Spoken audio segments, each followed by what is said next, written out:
soc la Marina Sant, vaig estar al Tapiró fins al 2015, on vaig fer l'institut i el batxillerat. Després vaig justament fer la CL, vaig fer el grau de Bioquímica i Biologia Molecular a la URB de Tarragona.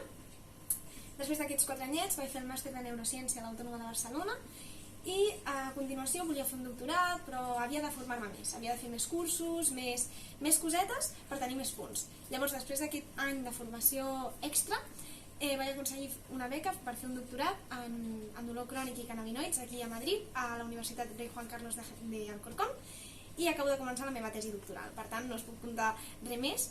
Dir-vos que us animo a totes a estudiar ciències de la salut, les ciències que siguin.